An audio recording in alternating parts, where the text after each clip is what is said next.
Ok, alors, Pas de souci. le chalet Azure, on en parlera tous ensemble, hein, si vous voulez. Euh, pour ceux qui connaissent pas le Silicon Chalet, ça peut arriver, effectivement. Je vois par exemple des nouvelles têtes, hein, que ça soit Nicolas, bon, Nuno il connaît, mais Inès, ça me fait plaisir de te voir. Euh, le Canada est avec nous, ça c'est top. Euh, Ah, ouais. salut, yes. Ah, bah je vois que on se connaît tous. Ouais. Euh, ouais, alors le Silicon Chalet, c'est quoi? Donc en quelques mots, enfin c'est pas facile pour moi en quelques mots. Je suis quelqu'un de bavard. Euh, En fait, ça fait plusieurs années effectivement que j'anime des communautés, plutôt en Suisse romande, voilà, pour qu'on puisse vraiment localiser la chose entre Genève et Lausanne. Donc pour information, c'est le pourtour lémanique, hein, de l'arc lémanique, hein, le Léman. Euh, Habituellement, en fait, je faisais beaucoup de meet-up autour d'une techno dédiée. Voilà, quand j'avais la responsabilité du meet-up Docker, bah, je faisais des meet-up autour de la techno des containers. Après, c'était la même chose avec la partie Kubernetes. Puis en fait, c'était un petit peu, je trouvais ça un petit peu dommage, c'est de rester toujours sur la même techno. Et puis au bout d'un moment, en fait, on tourne en rond. Et puis il y a eu un moment, j'ai eu vraiment envie d'élargir les meet-up, les technos. C'est-à-dire qu'on puisse parler de tout, enfin de tout ce qui concerne la tech, sans s'interdire le truc. Parce que voilà, c'est pas parce qu'on s'appelle Meetup Tartampion qu'on n'a pas le droit de parler sécurité, ou on n'a pas le droit de parler d'un langage ou de l'agilité ou voilà. Et puis je me suis dit, bah on va faire un meet-up complètement ouvert. Le but aussi, c'était de récupérer un peu des communautés qui étaient en déshérence, surtout après le Covid. Ça a été un peu la boucherie. Il y a beaucoup de communautés qui ont arrêté de, entre guillemets, vivre. Et je me suis dit, bah attends, il y a moyen de les accueillir, il y a moyen de faire des trucs sympas. Et puis, j'ai commencé, voilà, à créer le Silicon Chalet autour de ça, en me disant, bah on va parler de tout, surtout des sujets qui intéressent un peu les gens. Donc, on aime bien tout ce qui est retour d'expérience, on aime bien tout ce qui est feedback et puis avis personnel, c'est-à-dire sans être derrière avec une société qui va nous matraquer avec du bullshit marketing. Et ça, je pense que ça a plu. Ça a bien marché dès le départ. On a eu très rapidement en fait un rythme de croisière mensuel, donc d'un meet-up par mois. Et la communauté a grossi. Elle est surtout donc effectivement suisse francophone, mais pas uniquement. On a eu des talks en anglais. On a commencé un petit peu à déborder en Suisse alémanique, avec des gens qui venaient de Fribourg, Berne, et puis côté aussi France voisine, hein, voilà autour de la Savoie ou de Savoie. J'oublie pas le Pagex évidemment, hein. Et puis en discutant avec Cefala et Jean-Loup, hein, Cefala est un speaker de longue date maintenant du Silicon Chalet, hein, c'est un des fidèles. Et puis Jean-Loup qui venait régulièrement à nos meet-up. On s'est dit, bah il y a un manque, il y a un trou dans la raquette concernant les technologies autour du cloud Microsoft.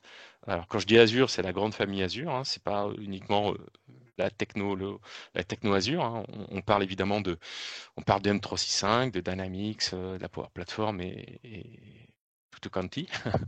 Euh, donc, on s'est dit, il y a un truc à faire. Et on l'a créé. Ça s'appelle le chalet Azure Romandie. Et je vais laisser, soit Céphala, soit Jean-Loup en parler un petit peu plus précisément.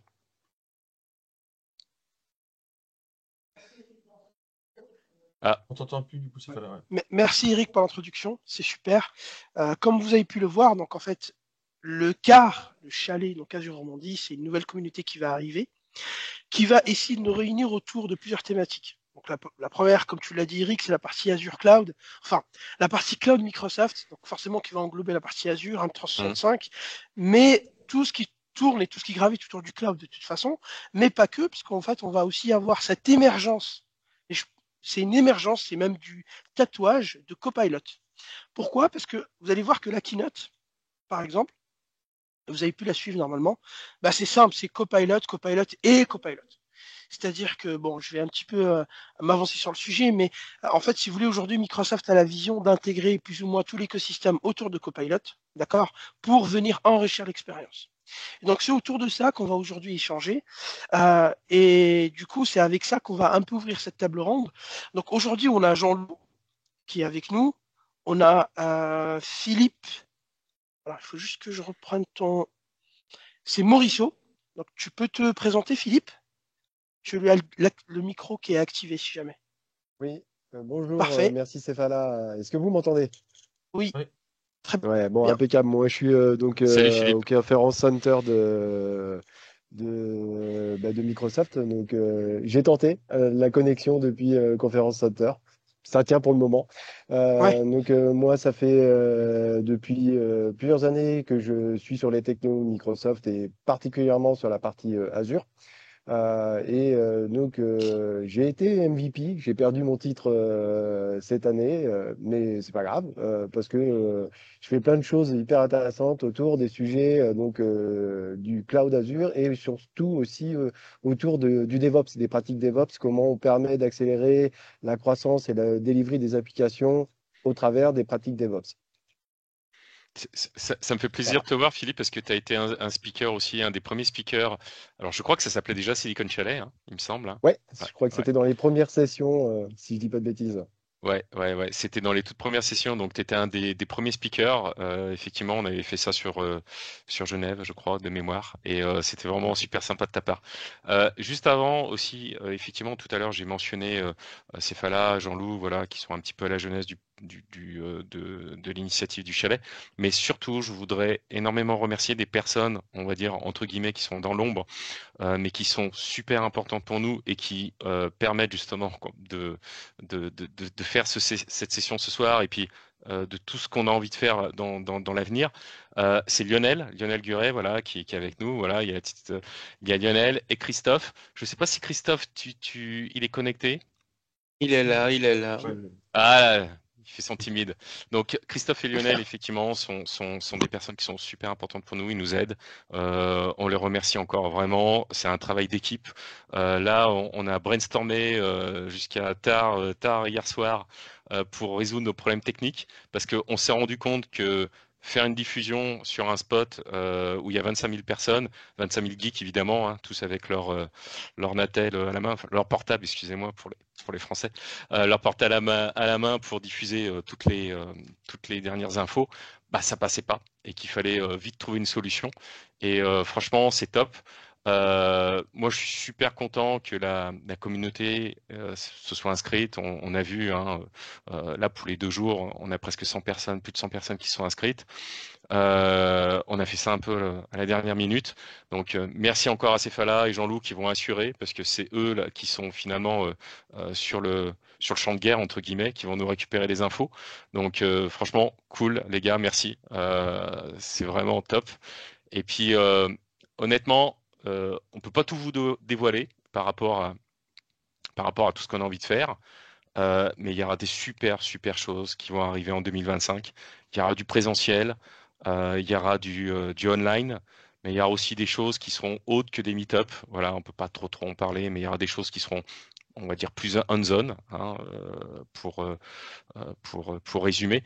Donc, il y aura une collaboration aussi avec d'autres groupes. Voilà. Nous, on est en collaboration avec la France, on est en collaboration avec la Suisse alémanique. Euh, on espère faire des grosses choses. On a vraiment une grosse motivation, on a vraiment envie de faire vivre cette communauté. Donc, on va vraiment, nous, se donner à 200%. Et honnêtement, si on est suivi comme on est suivi là ce soir, et j'espère aussi demain soir, bah, ce sera que du bonheur. Voilà. Donc, juste avant qu'on commence, merci à tous. Ouais. Merci Eric. Merci beaucoup. Merci. Et puis, en plus, on va, comme tu dis, on vous fait un peu de teasing, mais on peut pas tout vous dévoiler puisqu'on a pas mal de projets effectivement qui vont naître. Je vais continuer mon tour de table puisqu'après je dois aussi questionner mes convives. Jean-Loup, s'il te plaît, est-ce que tu arrives à te présenter rapidement Alors, à la communauté pour ceux qui ne te connaissent pas exactement. surtout? Assez rapidement, donc comme tu l'as dit, Mm. Eric, hein, en fait, hein, j'ai assisté à plusieurs meet-ups par rapport justement à la communauté Silicon Chalet. Je travaille chez TI Synex depuis 20, essentiellement sur la partie Azure, mais avec un gros focus VDI, tout ce qui va être Azure Virtual Desktop et Windows 365. J'ai été assez content de certaines nouvelles qui ont été annoncées et d'autres qui ne l'ont pas été encore, mais qui le sont dans les prochains mois. Et donc, du coup, je suis MVP, effectivement, donc, cette année seulement. Et c'est grâce à vous, quelque part. C'est le fait de pouvoir écrire des articles et de partager avec la communauté francophone. Très bien, merci Jean-Loup. Et nous avons un autre invité qui m'est très cher parce que c'est un ami de longue date que je connais depuis plus de 15 ans. Et c'est avec lui que je speak à travers le monde entier, que ce soit en Europe, aux États-Unis, que ce soit en Asie ou en Amérique du Nord. C'est Jean-François. Tu arrives à te présenter, Jean-François, s'il te plaît? Oui, bonjour à tous. Merci, c'est Fala pour l'intro. Eh bien, écoute, c'est vrai qu'on se connaît depuis pas mal d'années au départ sur Hyper-V. Donc, moi, j'ai 62 ans. Je suis un petit peu un senior, mais encore un senior passionné, on va dire, par les technologies Microsoft Très et en passionné. particulier Azure. Je viens du monde on-prem à cause de mon âge, on va dire. Donc, parce qu'à l'époque, le cloud n'existait pas. Ni même TCP/IP pour ça va faire sourire certains, j'en suis sûr. Je viens d'un monde où TCP/IP n'existait pas et donc j'ai vu beaucoup de choses arriver. Donc ben moi je suis MVP security comme Cephala sur la partie cloud and identity. Ça fait 18 ans. J'ai perdu mon MVP aussi, hein, puisque tout à l'heure j'entendais un collègue qui disait bah, je l'ai perdu, c'est pas grave de perdre son MVP. Quand on le perd, qu'on le récupère l'année d'après, c'était il y a 7 ou 8 ans, bah, j'avais pas beaucoup travaillé. Du coup, même quand on est déjà MVP 10 ans, 12 ans, bah, on vous retire votre MVP. Donc de ce point de vue-là, c'est assez, on va dire, non pas éprouvant, mais on va dire il faut toujours rester engagé et passionné. C'est vrai que je parle beaucoup avec mon copain Cephala des technologies Azure et en particulier de la sécurité. Mais on parle aussi beaucoup d'hybridation, de on-prem. Et puis, ben, on va vous transmettre un petit peu toutes les news, en tout cas celles qu'on a à l'instant T sur ce qui arrive et ce sur que nous présente Microsoft. Top. Merci beaucoup. Je t'en prie. Euh, alors, je vais commencer par Jean-Loup, parce que justement, je l'ai eu ce matin, parce que on était en train de préparer le meet-up jusqu'à tout ce matin. Déjà, Jean-Loup, est-ce que tu peux nous donner un petit peu déjà, je pense, parce que c'est important, je pense, pour que les gens qui n'ont jamais fait Ignite, en plus c'est ta première, moi je le fais depuis au moins 10 ans, mais toi c'est ta première, est-ce que tu peux déjà nous donner, on va prendre un peu de recul, déjà ton ressenti par rapport à cet événement en tant que participant, ça c'est le premier point. Et puis le deuxième point, me faire tout simplement un focus sur ce que tu as suivi et surtout les nouveautés que tu souhaites nous partager, qui pour toi sont importantes pour les clients, pour tes clients et pour la communauté. Merci Céphala. Donc effectivement, tu as bien raison. C'est mon premier Ignite que j'ai participé en présentiel. Donc, j'ai suivi comme beaucoup de gens la partie record précédemment en fait, hein. Donc, les sessions qui étaient dispo soit en live, soit en record au travers du portail. Pour tout vous dire, c'est vrai que déjà ce qui impressionne, c'est le côté logistique. Tu l'as dit tout à l'heure, on parle d'énormément de monde, plusieurs dizaines de milliers de personnes. Et tout de suite, ça impose en À termes de 25 000, hein. logistique. Donc du 25 coup, 000. voilà, Donc, c'est assez colossal en fait finalement. Donc on est loin, on est un petit pion par rapport à tout ça, mais on peut dire quand même que Microsoft a mis les petits plats dans les grands, de par la logistique, de par les transports, etc. On a quand même effectivement un cadre assez bon. On n'attend quasiment pas en fait finalement, mais il faut bien être conscient qu'on n'est pas tout seul. Et donc du coup, les salles se remplissent vite. Il faut vraiment un petit peu charger le planning et surtout suivre, parce que le site est assez grand. Et donc du coup, il faut pouvoir se rendre de séance en séance, trouver le temps de manger effectivement prendre des notes et pouvoir un petit peu partager. Sans oublier qu'il y a aussi la partie stand, aussi quelque part, qui est si super intéressante, puisque là, en fait, on peut avoir à la fois des stands Microsoft, des stands partenaires, et sur lesquels un petit peu on peut tester de nouvelles technologies, des choses comme ça en tout cas. Donc cette partie-là, assez content, assez intense, et évidemment le jet lag fait en sorte quelque part qu'on vit un petit peu en parallèle. On n'oublie pas évidemment la Suisse et la France, et donc du coup, on est un petit peu dans deux mondes différents quand on est sur place en tout cas. Et après, bah, du coup, je rentre dans le vif du sujet par rapport à ce que je voulais vous parler. Je pense comme tous ici en fait présents, on a pu suivre la keynote en tout cas, donc soit à travers la salle principale en direct, ou soit à travers les écrans de retransmission, puisqu'encore une fois, on peut pas que tout le monde.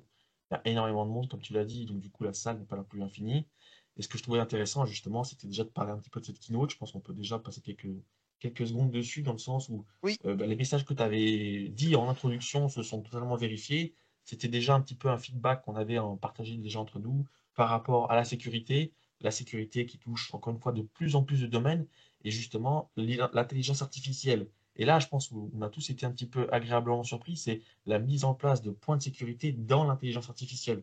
On a eu des chiffres qui étaient assez impressionnants sur les Fortune 500, sur toutes les grandes entreprises qui maintenant ont pris le pas en fait pour rapport à l'intelligence artificielle et qui ont besoin en fait finalement de respecter des règles de compliance. Je pense que vous en parlerez plus vous, monsieur, hein, Mais c'est vrai que ça est ressorti assez rapidement dans la keynote.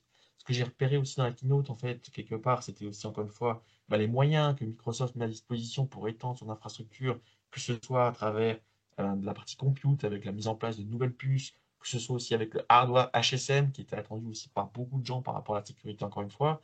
Et toutes ces choses sur le réseau aussi, je sais qu'ils ont aussi développé sur la fibre optique de nouveaux liens optiques encore plus performants. C'est assez intéressant de voir un petit peu que le travail au niveau de l'infra chez Microsoft continue un petit peu d'avancer. Alors, je ne sais pas si d'autres d'entre vous ont eu des feedbacks intéressants à partager par rapport à la keynote. Alors, Jeff, je pense que toi qui es friand du matériel Oui. Azure et tout ce qui est Cobalt, les projets Cobalt, le projet Maria, etc. Maya, pardon. Est-ce que tu peux nous donner justement un petit feedback par rapport à ce que tu as vu? Et surtout, par exemple, le serveur qu'on a vu, est-ce que tu peux un peu expliquer aux gens, typiquement, qui se rendent compte combien coûte un serveur chez Microsoft Azure? Et là, vous allez voir que c'est de la folie, en fait. En fait, c'est vrai que c'est impressionnant. On se doutait que c'était impressionnant. Oui. Bon, c'était impressionnant de l'extérieur, dans la mesure où on sait qu'un data center, ça fait un certain nombre de dizaines de terrains de foot de surface. Tout ça, on connaît, que ça consomme beaucoup d'électricité, on connaît. Après, c'est un peu plus nébuleux la façon dont c'est construit à l'intérieur. Donc, en fait, à l'intérieur, ce qu'il faut savoir, pour ceux qui ont déjà un petit peu regardé, mais là avec un peu plus de détails, c'est que vous trouverez ni HP, ni Compaq, ni Lenovo, ni EMC. En fait, toutes les marques que vous connaissez et que vous manipulez tous les jours dans la vie de tous les jours chez les clients, c'est absolument pas ça qui tourne à l'intérieur des infrastructures cloud. C'est du fait main, un petit peu comme si vous fabriquiez votre PC à la maison. D'accord? Sauf que on va être dans le monde du professionnel et ça va être, je dirais, le monde un peu de l'électronique et de la guerre des étoiles.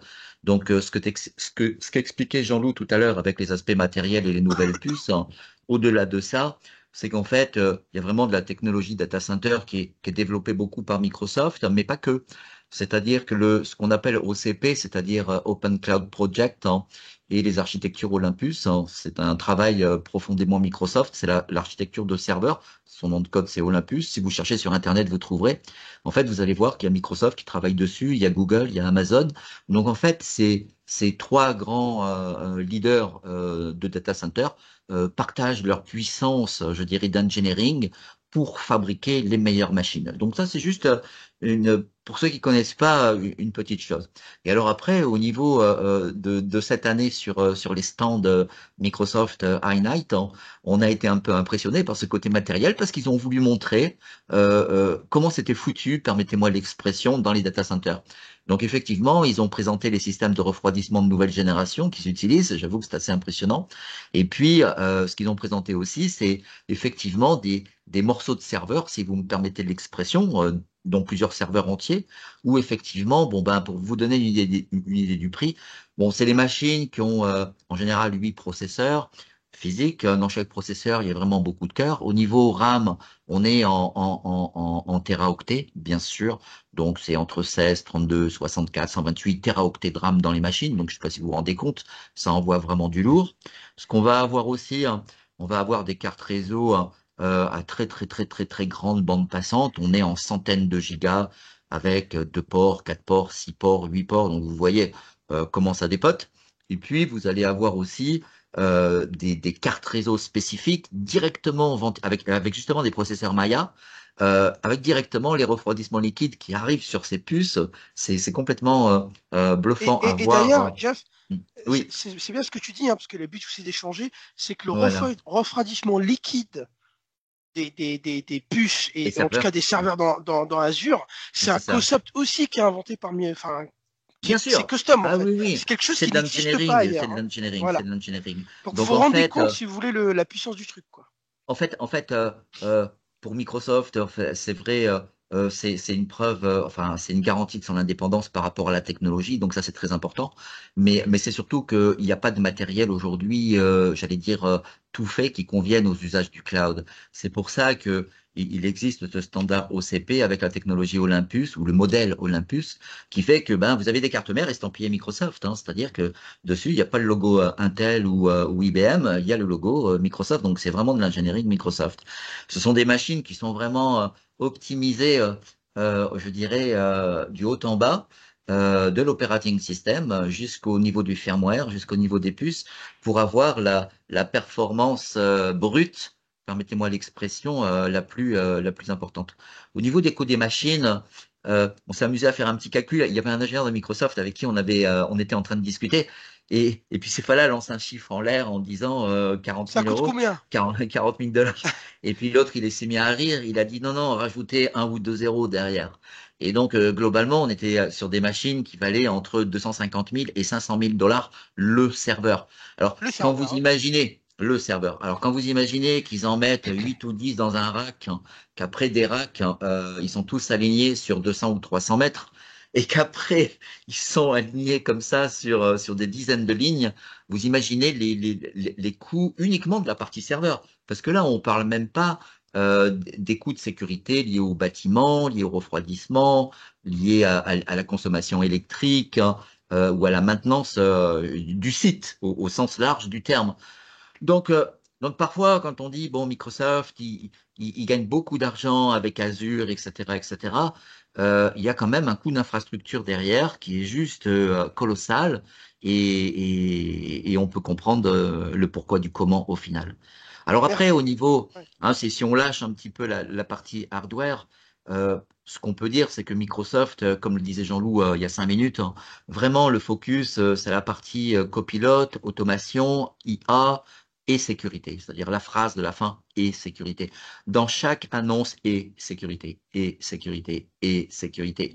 Il n'y a rien qui sort où il n'y a pas le mot sécurité. C'est un gros problème, la sécurité. On vous apprend rien, les gars. Vous savez, les entreprises qui se font attaquer partout, hein.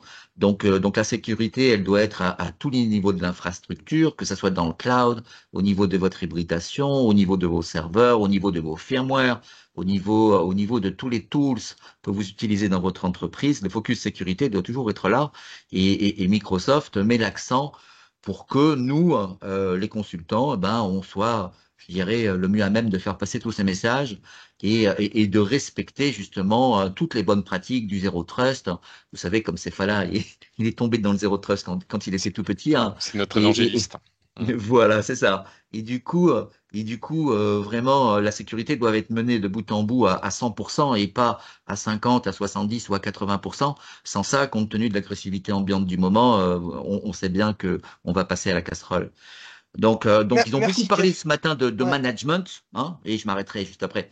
Donc ils ont Mm. mis beaucoup l'accent sur le management, sur le fait que si c'était possible, il fallait vraiment qu'on se détache d'Active Directory pour être de plus en plus en mode intra-join et non plus en mode hybride. Donc ça, ils l'ont répété plusieurs fois. Et puis voilà quoi.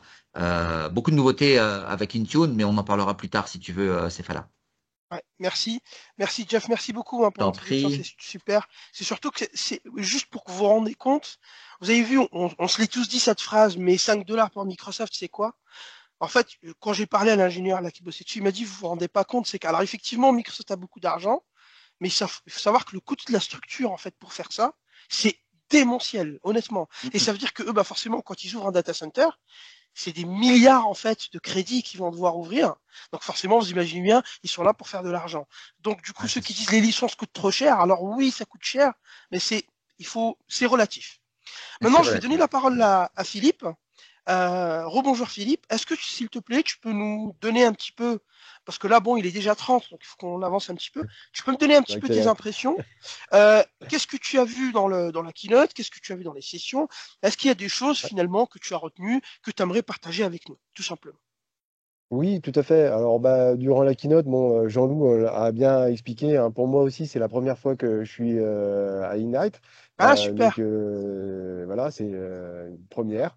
Euh, Certainement pas la dernière, enfin, j'espère. Et donc, bah, c'est vrai que on voit bien que de plus en plus, Microsoft va en une vision, en tous les cas, d'avoir une approche agent, en fait, pour tout ce qui est la gestion des IA. Bon, après, moi, je suis pas un expert de l'IA, donc je vais m'arrêter là. Par contre, Jean-François, tu parlais de la sécurité et il y a un point qui est assez important, c'est que pour pouvoir leverager la sécurité dans les entreprises, il faut aussi rendre cette sécurité accessible à tous, en tous les cas à un Oui. maximum de personnes. Et ça, c'est un point qui est assez important. Et je pense que les annonces qui ont été faites aussi, là, j'ai vu deux, trois petits trucs qui m'ont vachement plu, notamment le Network Security Perimeter annoncé, qui est vraiment un élément, je trouve, qui va nous permettre en fait de pouvoir augmenter et simplifier en tous les cas les niveaux de sécurité des entreprises. Oui. Et donc ça, c'est un point qui est hyper intéressant, je trouve, de mon point de vue. On voit aussi pour soutenir toute cette approche d'avoir des multi-agents autour des IA et des copilotes, que Microsoft a fait aussi pas mal de poussées autour de tout ce qui est serverless. Oui. Et j'ai bien aimé en fait les annonces qui ont été faites. Alors bon, bien entendu, la généralisation du Flex Consumption Plan, donc ça c'est super cool. Alors pour le moment en Europe, si je dis pas de bêtises, il sera disponible que dans 3 régions, à savoir North Europe, Sweden central et je sais plus le troisième, mais bon bref. Donc voilà, il faudra choisir sa région. Et puis aussi la mise à disposition donc public preview des GPU pour AK. Et ça, c'est super bien parce que ça veut dire qu'on va pouvoir utiliser les GPU dans AK pour pouvoir faire de l'inférence, admettons, de nos modèles, et donc pouvoir développer des custom IA pour les entreprises de manière simple et en mode serverless en plus. Bah merci Philippe, c'est vraiment intéressant. En plus, tu apportes quelque chose où je me bats depuis je sais pas combien d'années, depuis que le cloud est là.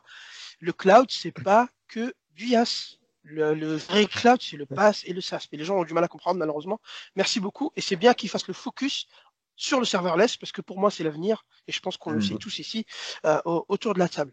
J'avais une question, moi, par contre, Vas-y, Eric, effectivement. je t'en Ah, prie. Euh, c'est vrai que l'IA, on l'entend, voilà, enfin, ça commence même à sortir par les oreilles parce on nous rabâche et puis toutes les nouvelles annonces autour de l'IA.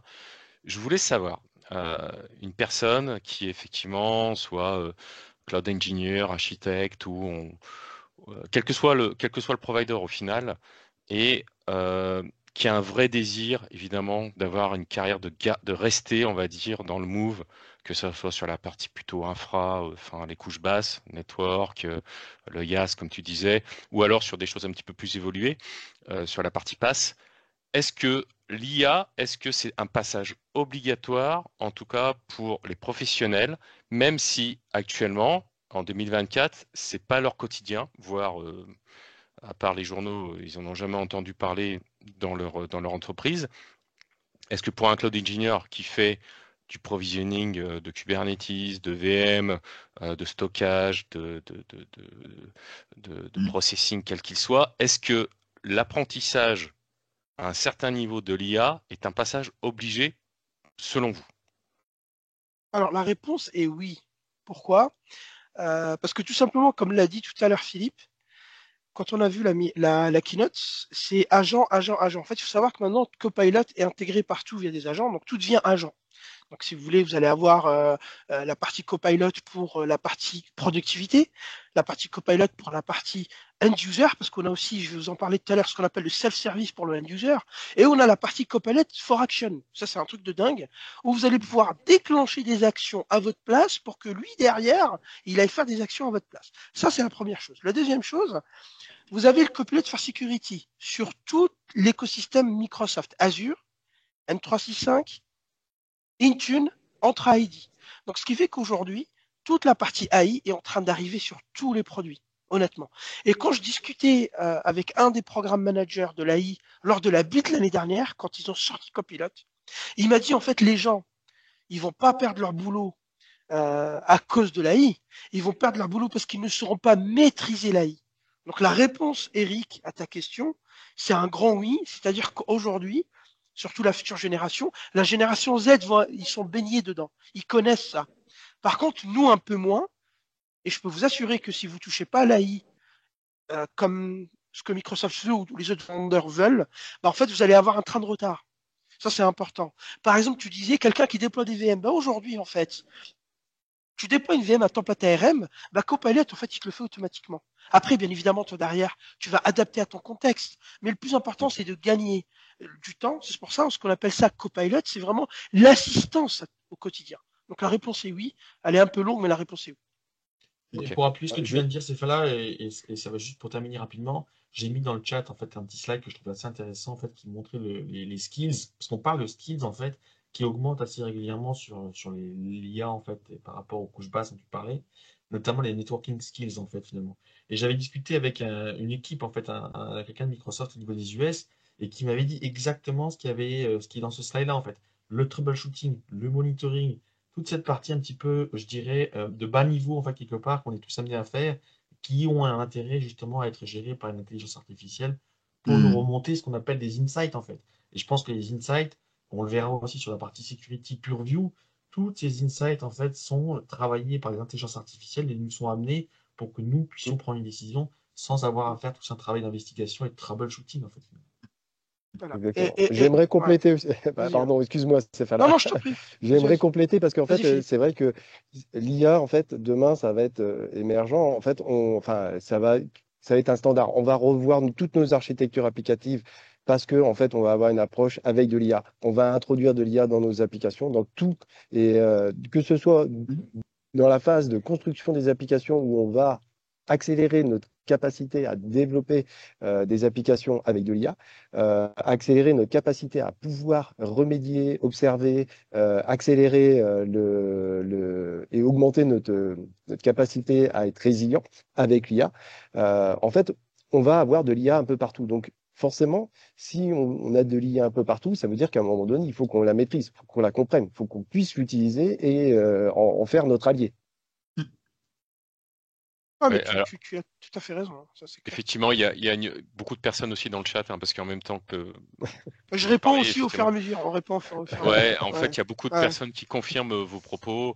Mm. Nuno, en fait, a sorti exactement aussi la même phrase, hein, par rapport aux personnes qui seront pas virées par l'IA, mais c'est les personnes seront remplacées par d'autres personnes qui connaissent l'IA. Donc, effectivement, Mm. c'est vraiment un passage obligatoire. Après, moi, je me pose des questions dans certaines entreprises où ils voient le cloud comme une extension en fait d'une informatique on-prem on va dire, euh, qu'ils pratiquent depuis 20 ans. Et souvent, c'est un, un lift and shift, on va dire, sans réflexion et qui est malheureusement, pour moi, pas une solution optimale.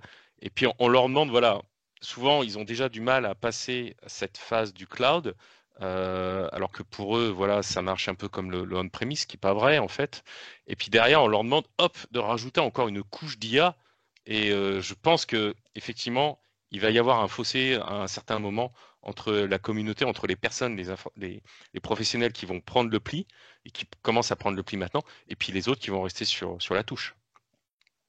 Non, non, c'est clair. Et puis, comme il me le disait là, quand ils ont sorti Copilot, c'est que c'est le terme Copilot en fait. C'est très important. C'est le Copilot, c'est vraiment l'assistance. Et moi, justement, par rapport à la nouveauté, moi, je voulais juste vous ramener juste un point qui est fondamental. C'est qu'on parle d'IA, effectivement, c'est très bien. On parle surtout d'IA générative, c'est-à-dire la création de contenu à travers de prompts et la création de documents à travers de prompts. Et ça, c'est le plus important.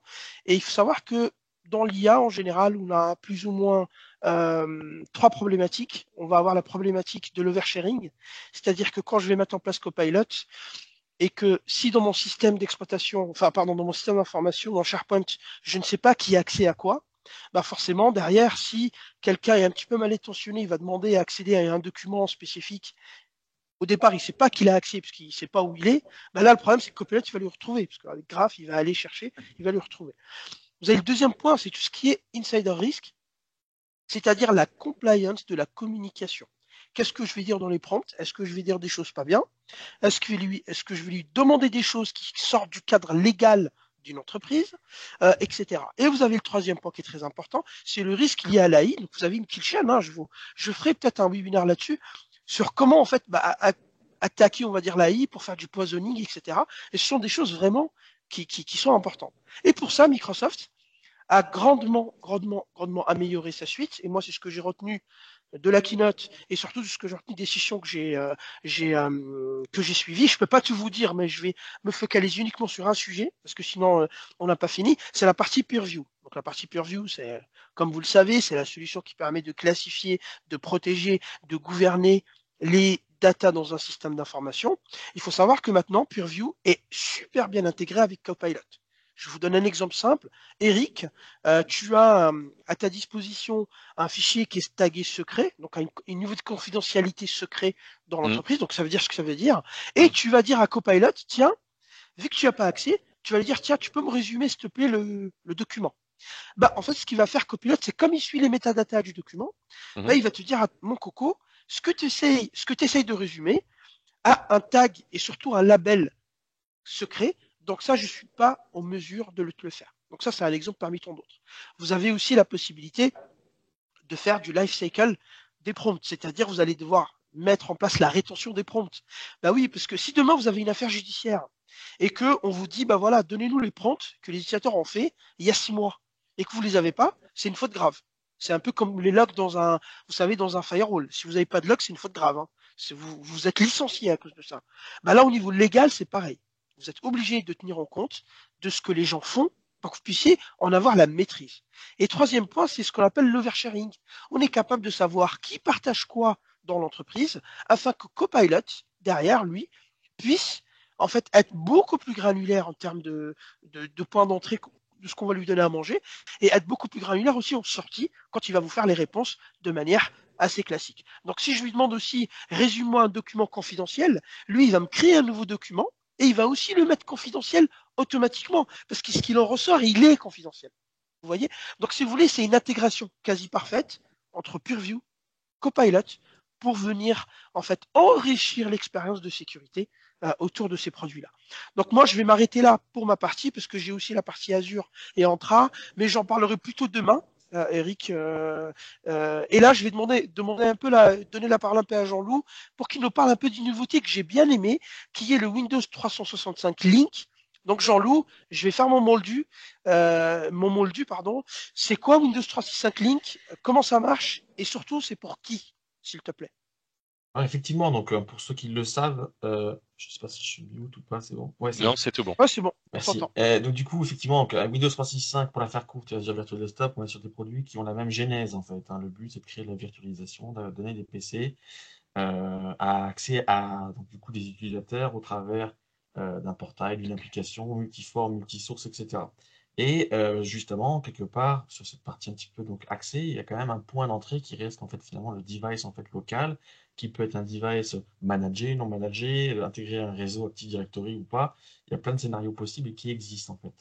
Et donc du coup, Microsoft a décidé un petit peu quelque part donc, de proposer quelque chose pour pouvoir gérer cette brique-là en fait finalement cette partie device. Hein, vous savez que maintenant, quelque part, ils s'intéressent beaucoup à cette partie device, notamment avec les devices qui s'appellent, donc, qui sont, on va dire, quelque part Copilot Ready, en fait, hein, qui peuvent aussi, quelque part, avoir justement des composants dédiés à l'intelligence artificielle. Mais du côté de la partie 365, Windows 365, bah, du coup, ils ont créé un device, une petite boîte, je pense que vous avez peut-être vu certains à la keynote, en fait, finalement, qui ressemble, en fait, quelque part, on peut le dire, à, du coup, la partie Apple Mini, mais dont les propriétés sont quand même différentes. Alors, je vous mettrai dans le lien de toute façon toutes les caractéristiques. Il faut savoir qu'on va rentrer dans une public preview qui va être destinée à certains pays et qui pourront prétendre. Aux alentours des prix, on est aux alentours de 350 $ à 400 $. Et l'idée, bah, justement, c'est vraiment de permettre quelque part à avoir une machine la moins ouverte, la moins configurable localement pour que justement, en fait, il y ait le moins de failles. On revient toujours à cette histoire de sécurité, le moins de patching nécessaire, le moins de verrous nécessaire à une machine qui ne peut fonctionner qu'avec un environnement cloud, en fait. Du coup, ça va être vraiment un point d'entrée assez intéressant, puisque arrive un moment dans toutes les entreprises où on doit renouveler le parc informatique, et quand on réfléchit à une infrastructure justement qui est dans le cloud, qui a été hébergée, qui a été virtualisée dans le cloud, se pose vraiment la question justement de réinvestir perpétuellement dans une machine qui, quelque part, n'utilise pas ses capacités, puisqu'on réutilise des capacités à travers le cloud. Donc on a un coût quand même assez contenu, une gestion évidemment qui pourra se faire full cloud, une configuration, avec des ports USB, des multi-écrans, beaucoup de choses qui peuvent être faites. de telle façon à ce que du coup, l'utilisateur, lui, qui passe d'un ordinateur vrai physique, quelque part, à ce type de Windows 365 Link, ne soit pas du tout handicapé, n'ait pas de dégradation au niveau de sa qualité locale et profite justement de toute son infrastructure cloud, en fait. Donc, on n'a pas encore toutes les infos. Je t'avoue, très honnêtement, moi qui suis vraiment dans les private previews Microsoft, j'étais un peu surpris de celle-ci. Je pense que ça a dû être annoncé tout récemment et auquel cas, du coup, j'ai dû louper la réunion en question. Et c'était plutôt une nouvelle assez intéressante. Il faut savoir qu'il y a beaucoup de choses qui ont évolué avec Windows 365. Je termine juste là-dessus. C'est qu'ils continuent encore une fois à apporter des fonctionnalités. Et je vous en donne une que je trouve super intéressante. C'est le fait de pouvoir se connecter en fait finalement avec un environnement Windows 365 ou Azure Virtual Desktop en guest access. Donc il faut imaginer maintenant dorénavant, vous avez des gens dans votre tenante sur lesquels vous avez des licences utilisateurs. Ces gens-là font partie de votre entreprise et que vous souhaitez ouvrir des accès de virtualisation aux utilisateurs qui dépend d'une autre entreprise pour peut-être des situations temporaires ou des externes, etc., vous aurez la possibilité quelque part de leur donner un accès à la VDI sans pour autant leur recréer une identité. Et là, encore une fois, je trouve ça assez cool du concept dans le sens où il y a quand même un rapprochement en fait des tenantes, sans forcément un partage particulier, hein, mais juste des connexions supplémentaires qui sont rajoutées de tenante à tenante et qui font encore quelque part que les synergies sont plus grandes, toujours en gardant la sécurité, puisque l'identité est quand même un point de sécurité ultra important, en tout cas.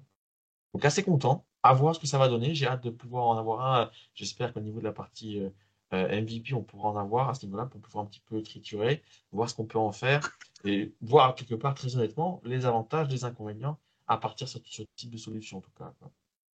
Alors pour le moment, la Suisse ne fait pas partie du pays pilote, hein, si jamais Jean-Loup, ni la France. Ouais, ouais, c'est Donc on va voir, l'Allemagne et après d'autres pays. ouais, on va patienter, mais je pense que ça va faire plaisir de t'entendre et aussi Michael. Merci beaucoup Jean-Loup. Je voulais finir aussi avec Jean-François. Jean-François, on a vu ce matin une session qui était intéressante sur Intune. Je pense qu'il y a beaucoup Oui, de gens ici qui connaissent Intune. oui, Et comme je vous l'ai dit tout à l'heure, maintenant dans Intune, on est capable, enfin, on n'est pas capable, on intègre Copilot. C'est-à-dire qu'il va vous faire des queries, il va vous faire c'est ça. la partie management, etc. Mais surtout, on a vu un truc intéressant qui est le patch, le auto-patch. Ouais, Pareil, est-ce que tu peux le nous en hot parler patch. Ouais. en 5 minutes, s'il te plaît? Oui, oui, en fait, comment dire? Ben, c'est Intune qui se modernise et qui devient, je dirais, de plus en plus adapté à un véritable environnement de management. Parce que pour les clients qui avaient l'habitude de configuration manager et qui étaient tellement imprégnés des méthodes de gestion, on va dire on-prem, c'est vrai que malgré tout, les scénarios de gestion côté Intune, eh bien, parfois étaient pas très bien acceptés, une certaine lenteur, voire une lenteur absolument dramatique pour appliquer des policies, pour rafraîchir les machines, alors que ce sont des choses qu'on fait depuis des années dans l'environnement on-prem. Donc, il a fallu accepter ces dernières années de travailler avec des produits qui étaient apparemment un peu plus lents. Ce qui est intéressant, enfin, c'est pas apparemment réellement un peu plus lent. Même si ils apportaient des plus en matière de sécurité, parce que c'est vrai que comme ça, vite fait, si on devait dire oui, mais pourquoi je mettrais de l'Intune à côté de mon MECM ou à la place de mon MECM, c'est vraiment pour le focus sécurité, c'est pour le focus full cloud, parce qu'on aime beaucoup, et puis la gestion de tous les types de périphériques, les Android, les iPhones, etc., etc. Donc là, ce qui nous a bluffé quand même, c'est un gros focus sur la partie dynamique, l'intégration des Mac, parce que ça montre à quel point il faut que l'environnement soit, on va dire, le plus possible pris en charge par l'infrastructure. Vous pouvez pas dire aujourd'hui, je vais bien gérer les PC, les téléphones Android, mais les Mac un petit peu, d'accord? Et du coup, on gère mal la sécurité, on gère mal le déploiement des applications, on gère mal le déploiement des patchs, mais nous verrons plus tard.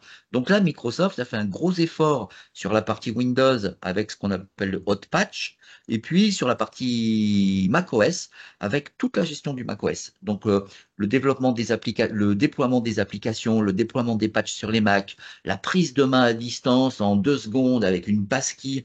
Franchement, la démo qui a été faite ce matin, on est tous restés un petit peu par terre. On s'est dit, waouh, ça va plaire à tous les administrateurs Intune, justement, cette belle prise en charge. Pour la partie hot patch, bah forcément que c'est bien. Alors, dans la discussion, ils ont surtout parlé, enfin le VP qui a fait la présentation, c'était le vice-président management, donc au niveau Microsoft, donc c'était quelqu'un qui était encore au-dessus d'Intune, si vous me permettez l'expression. En fait, lui, il a mis l'accent sur la partie hot patch, sur la partie les KB de sécurité, parce que c'est ça qui nous importe le plus. C'est vrai, en général, on veut tout de suite que le dernier patch de sécurité soit appliqué sur les machines et si possible sans reboot, parce que voilà, l'environnement de prod aujourd'hui, il faut qu'il soit le plus possible, on va dire up to date et jamais rebooté en termes d'expérience utilisateur. Donc là, 100% des patchs désormais pris en charge côté Intune, eh bien, vont pouvoir passer absolument sans aucun reboot. Ça, c'est vraiment super.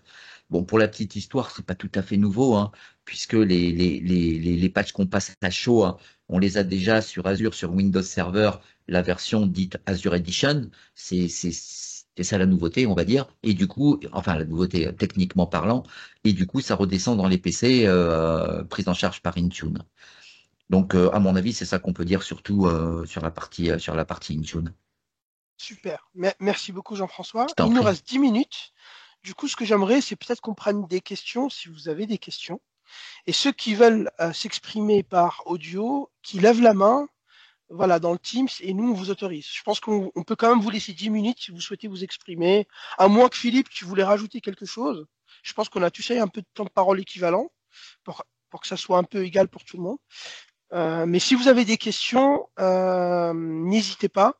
On a encore 10 minutes pour vous, sachant qu'on en a un demain. Donc voilà. Alors, on a Mickaël. Alors, je vais l'autoriser sur le micro. Ouais, Michael. Salut, Mickaël. Salut, c'est Tu peux... Fala. Bonjour à tous. Bonsoir à tous, pardon. Alors, j'ai pas pu suivre, malheureusement, je vais regarder le recording de la partie Azure Place. Est-ce que vous avez pu suivre de votre côté? Pouvez m'en dire un peu plus, notamment sur la partie positionnement Alors, Azure technologique? Play 6, on n'a pas suivi du tout. Pareil. Hein, bon. Parce que tu imagines bien, moi j'ai un Ok. gros focus security. Oui, bah, je me doute, Jean-Loup, oui. je crois que c'est pareil. Enfin, je sais pas, mais on pourra par contre se renseigner et puis revenir vers toi. Pas de souci. Ok, magnifique. Mm. Bon. Et par contre, j'ai vu, je sais pas si vous avez fait attention, que Copilot Studio serait disponible en consommation Azure, en pay as you go. Vous avez Oui. un peu d'infos là-dessus? Non, je sais juste que c'est a été annoncé et ça viendra prochainement dans les prochains rollouts, j'imagine. Ok. Bon, alors je vous pose des cols, désolé, c'est pas là. Non, non, pas de souci, mais c'est bien. C'est le but aussi. Hein. Bon, allez, merci beaucoup. Merci. Eric? Ouais, bah, je fais comme tout le monde, hein. Donc, effectivement, si vous voulez poser des questions, vous faites le petit raise your hand. Moi, il y a un sujet effectivement aussi qui est un petit peu moins nébuleux que le IA, l'IA, mais on entend souvent parler. C'est la partie quantique, les ordinateurs quantiques. Et je crois qu'il y a eu des annonces côté Azure. Est-ce que vous avez pu avoir quelques infos? En fait, je vais répondre à Céphala très rapidement. En Vas-y, fait, Jeff. sur la partie quantique, c'est un peu, c'est un peu nébuleux. Ils nous ont sorti des formules magiques du genre. Alors, je n'ai plus en tête la formule, mais j'ai fait la photographie du slide où en fait, alors on divise quoi par quoi, qu'on multiplie par quoi. Bon, j'ai plus les paramètres en tête, désolé. Mais bon, c'était pour dire que en changeant l'approche, eh ben, on allait pouvoir avoir une puissance vraiment démesurée grâce à tout ce qui était quantique. Après, bon, on n'est pas encore à mettre à disposition, enfin, Microsoft n'est pas encore à mettre à disposition, j'allais dire, des VM quantiques hein, pour les chercheurs, par exemple, qui souhaiteraient écrire du code avec les nouveaux outils de développement qui fabriquent du code capable de tourner sur des machines quantiques. Donc, pour le moment, je pense que c'est plus de la R&D. C'est aussi pour eux, voilà, au travers de cette R&D, de la maîtrise des technologies qui sont en rapport avec tout ce qui est ces solutions de machines quantiques, parce que il y a beaucoup de problèmes techniques gravissimes à être capable de prendre en charge, à prendre en charge avant que ça soit vraiment opérationnel. Même IBM, qui a été un des leaders dans le quantique, Exact. aujourd'hui, bon. tout n'est que prototype, hein. Et bon, ben, machine mise à disposition de la NASA, voilà, des plus grandes universités américaines pour faire 10 minutes de calcul qui vont coûter 50 millions de dollars. Et on va s'apercevoir que bon, bah, c'est fantastique, mais on n'est pas, à mon avis, on n'est pas encore rentré dans l'ère du quantique. Même si de gros progrès ont été faits ces 5 dernières années, il y a beaucoup d'investissements, hein, qui sont faits, hein, en milliards, hein, vraiment, par l'industrie, parce qu'on sait que c'est la prochaine étape, hein. Donc il n'y a pas de souci là-dessus. Mais il faut imaginer l'écosystème à refaire, hein. Les OS qui tournent là-dessus, les kits de développement, la fiabilité. C'est parce que c'est bien beau d'avoir une machine qui pulvérise tous les records en termes de calcul, mais le résultat, c'est la réalité ou il est parti en live, permettez-moi l'expression. Aujourd'hui, on sait pas complètement mesurer tout ça. Merci. Je voulais Je faire t'en juste prie. deux petites remarques là par rapport à ce que j'ai entendu aux différentes annonces, hein, que ce soit toi, Oui. Jean-François ou Jean-Loup. Alors, et moi, donc cette partie, donc ce boîtier, ce terminal connecté au cloud, je trouve ça génial. Mais moi, qui commence à faire partie un peu des anciens, ça me fait Mm. penser effectivement aux terminaux qu'on a connus avant les années Complètement. 2000, où en fait Oui, l'informatique c'était ça, c'est-à-dire que complètement. la puissance, le stockage était Ouais. donc était sur un gros serveur, un mainframe, ainsi de suite, et que derrière tous Oui, les ordinateurs étaient en fait des terminaux passifs. oui, Et en fait, c'était juste ils affichaient juste ce que lui donnait le serveur. Et oui, en fait, on revient avec exactement dans le même template, la même techno, oui. sauf que cette fois, la Mm. puissance, elle est dans le cloud. En fait, Oui, on va là-haut au oui, lieu d'aller sous terre, aller oui. chercher la puissance Mm. dans le data center Oui. de la société. Mm. Ça, c'était Alors Je vais moi, vraiment je aller. suis génial. pas fan. Moi, je suis pas fan, mais bon, si ça existe, c'est qu'il y a un marché. Mais moi, Oui. j'ai jamais été fan de Mm, ces mm, technos comme tout ce qui est mm, VDI, etc. Moi, mm, je trouve que mm. c'est trop lourd pour Disons rien. que, oui, Mais bon, si ça existe, c'est qu'il y a un marché. Donc voilà. oui. Disons que, rappelez-vous, hein, tu parlais très bien de ce qui avait été, je dirais, un petit peu annoncé il y a une vingtaine d'années, où on nous disait le PC va disparaître. D'ailleurs, un standard qu'on appelait le Net PC, hein, rappelez-vous, ça s'appelait le Net PC. Mm. C'était un PC avec un OS minimaliste, sans entretien, qui permettait de faire l'essentiel. Y compris quand même d'interopérer normalement avec l'infrastructure, hein, donc pas forcément un terminal. Là, on est plus sur un feeling de terminal en fait, hein. C'est-à-dire donc ce Windows Link, en fait, il permet d'optimiser les coûts de l'infrastructure locale pour les clients qui ont fait un choix pour tout ou partie, hein. C'est pas forcément un big bang, hein. Peut-être que je sais pas, sur 100% de PC, ben il y en a 20% qui peuvent aller chercher leur Windows dans le cloud et que ça correspond vraiment à des usages qui sont super. Et dans ce cas-là, eh bien pourquoi pas avoir un Windows Link qui va permettre d'avoir la meilleure connectivité, hein, vers l'environnement qui est dans le cloud. Euh, pour l'histoire on referait l'histoire, tu vois, et on reviendrait à des vieux principes d'antan, si vous me permettez l'expression. C'est vrai que il y a parfois un peu des retours comment dire, où on refait la même chose, mais d'une manière différente. Vous savez quoi? Euh, j'ai envie de dire, vous voyez, j'ai 62 ans, j'ai vu l'évolution des mainframes IBM, de la connectivité, j'ai vu la dominance d'IBM pendant un certain nombre d'années, et puis son affaiblissement en termes d'acteurs majeurs de l'informatique. Franchement, ils ont été dépassés par tout le monde, alors qu'ils étaient leaders. Honnêtement, juste pour faire court, vraiment, tout ce qu'on fait aujourd'hui, c'est IBM qui l'a inventé. Mm. Et ils l'ont inventé dans les années 60-70. Euh, Ça s'appelait APPC. Cherchez, vous verrez, tapez dans Google, c'est notre ami à tous, IBM APPC, IBM APPN, IBM Distributed Services. C'est ni plus ni moins que ce qu'on fait aujourd'hui, mais dans un monde ouvert, alors qu'avant, c'était le monde fermé d'IBM. Donc, franchement, ce que tu as dit, c'est très intéressant. C'est une sorte un peu de retour au départ, mais où on aurait des grands poids lourds comme Microsoft, Google, Amazon, Oracle, qui qui vont ouvrir tous ces principes à des architectures nouvelles. Franchement, vous voyez, quand on parle d'Azure, Céphala en parlera encore mieux que moi, s'il n'y a rien de plus ouvert que le réseau Azure. Alors qu'on peut entendre, ah oui, mais aller sur Azure, c'est propriétaire Microsoft. Bon, d'accord, c'est la solution de Microsoft, mais tout ça, c'est basé que sur des standards. que sur des standards. Et c'est pour ça que c'est facile de passer d'un cloud comme celui d'Azure à un cloud, pourquoi pas Google. C'est vraiment, il y a des clients qui font des transitions hein, de Google à Microsoft ou de Microsoft à Google parce que ils ont décidé de changer leur fusil d'épaule et ça se fait. Voilà, je suis parti un petit peu là Merci dans le Jean-François. Non, retour non, du mais passé, tu as hein, tout à fait raison. mais c'est rigolo. Non, non, mais tu as entièrement raison, effectivement. Il y avait une très bonne question de Ilia. Alors, le chat, il est en train de passer. En fait, il y avait une question par rapport tout à l'heure. Donc, je crois que c'est toi, Seth, qui a parlé de la partie HSM. Est-ce que ces solutions permettront de débloquer l'immigration cloud des domaines métiers les plus méfiants? Donc, grosso modo, bancaire, tout ce qui va être autour des données Alors, militaires et ainsi de suite. ouais. Alors, non, non, non, non, attention. Là, en fait, l'intégration avec la HSM, c'est juste que by design, on va, en fait, si vous voulez, les serveurs, etc., donc la gestion des clés et le stockage des clés, en fait, sont stockés dans GSSM. En plus, c'est une techno française, hein, c'est quand même plutôt cool, directement, en fait, dans Azure. D'ailleurs, on a déjà les HSM que vous connaissez déjà, les Keyvolt, qui sont sur la partie HSM Premium, qui, eux, si vous voulez, en version Premium, sont des vrais matériels physiques pour le stockage des clés. Par contre, pour répondre à la question, est-ce que ça va aider à, si vous voulez, à démocratiser les migrations des données sensibles vers le cloud?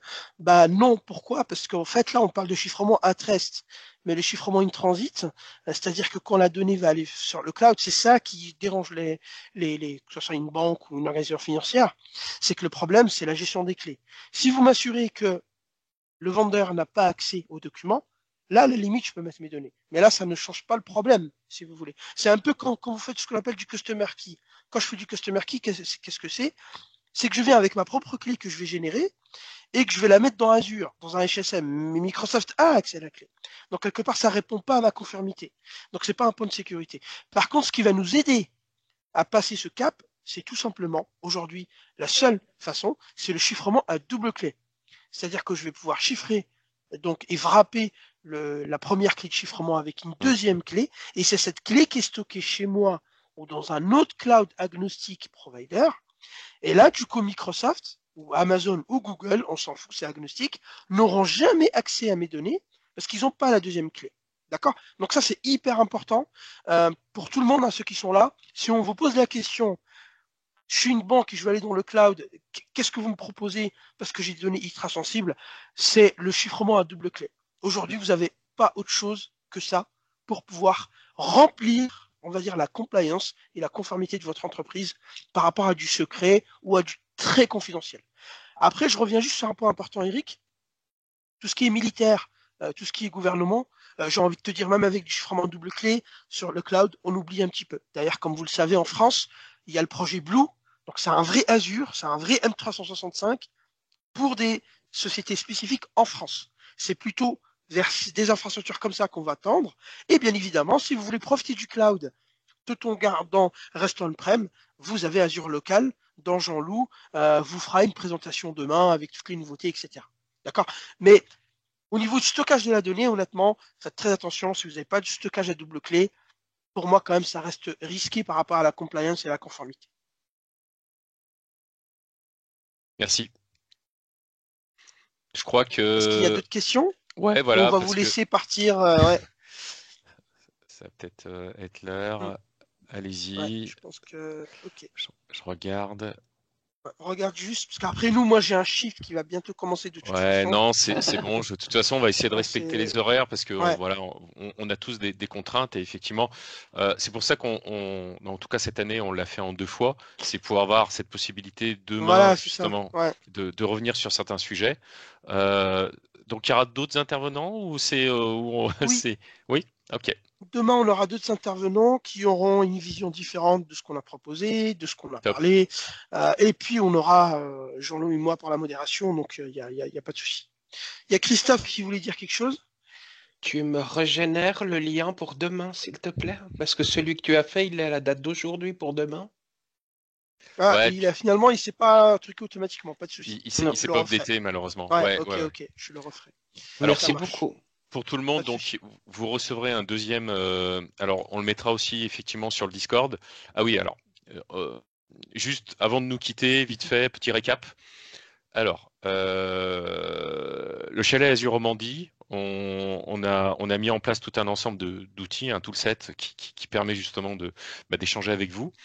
Le premier, c'est déjà pour savoir quand est-ce qu'il y a des événements. Donc ça, on utilise la plateforme Meetup à travers le Silicon Chalet qui marche assez bien. Alors Meetup, c'est une vieille plateforme. Je suis pas hyper fan, mais pour faire du scheduling d'événements, ça marche bien. Ça fait le taf. Après, pour le reste, échange de documents et puis d'autres fonctionnalités, on oublie, c'est has-been.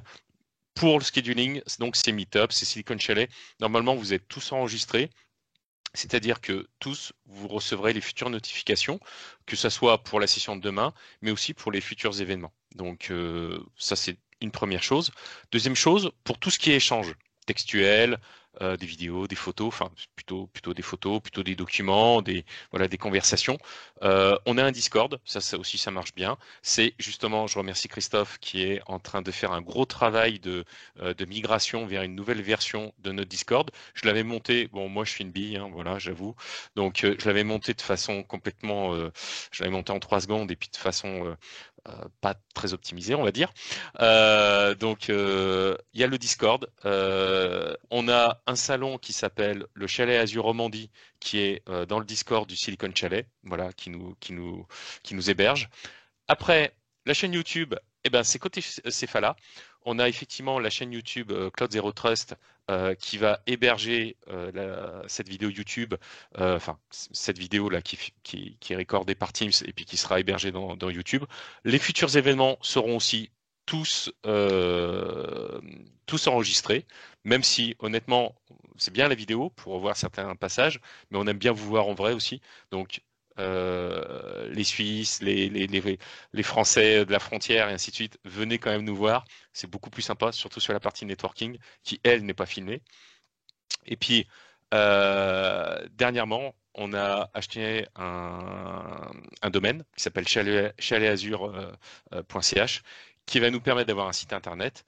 Et puis derrière, on va évidemment faire pas mal d'autres choses sur ce domaine, avec des emails, ainsi de suite, des points de contact. Il y aura plein de choses qui vont arriver. Donc, on a essayé effectivement au niveau du chalet Azur d'avoir tout un ensemble d'outils pour répondre à tous nos besoins et puis surtout nous aider dans les futurs projets. Voilà. Donc, il y aura un deuxième lien pour la session de demain. Ce sera à la même heure, mais ce sera pas tout Je viens à de fait. l'envoyer. Hein. Top. Voilà. Ouais, je viens de l'envoyer. Comme ça, vous pouvez vous inscrire déjà. Et Christophe, tu peux me confirmer que c'est bien le 21 maintenant? Moi, je le vois en 21 en tout cas. Merci Eric, pardon. Je confirme ça. Je te confirme ça, c'est tout bon. Mm. Et il y aura le record d'aujourd'hui qui sera aussi mis à disposition. Disponible. Alors, laissez-moi le temps de le travailler, de le mettre dans YouTube. J'aurai pas honnêtement le temps aujourd'hui ni demain. Et je pense que ça sera plutôt en fin de semaine. C'est Parce bizarre. que voilà, Je comprends pas beaucoup de choses, temps. beaucoup de choses à faire, donc ça là, c'est un peu compliqué. Voilà. Non, il n'y a pas de souci. Ouais. Et Ça dernière marche. petite chose, Bah, écoutez, je voulais vous remercier ouais. parce que j'ai regardé un peu les compteurs pendant, on va dire, une grosse partie de la session, parce que là c'est la fin. On était entre 45 et puis on est monté à 50. Donc c'est juste énorme pour nous parce qu'effectivement, des sessions comme ça online, c'est pas le genre de choses qui marche super bien. Souvent, on a du mal à ramener du monde. Et là, vous avez été présents, vous avez été vraiment super fidèles. Donc, merci encore à tous. C'est vraiment pour nous, voilà, les initiateurs un peu du projet, c'est vraiment c'est que du bonheur et on a envie de continuer. Je laisse la main après donc à mes Américains pour clôturer la session. On y retourne, nous, du coup, l'Ignite, là. Ouais. Écoutez, je vous remercie infiniment. Donc, je vais clôturer la session. Merci beaucoup pour d'être venu.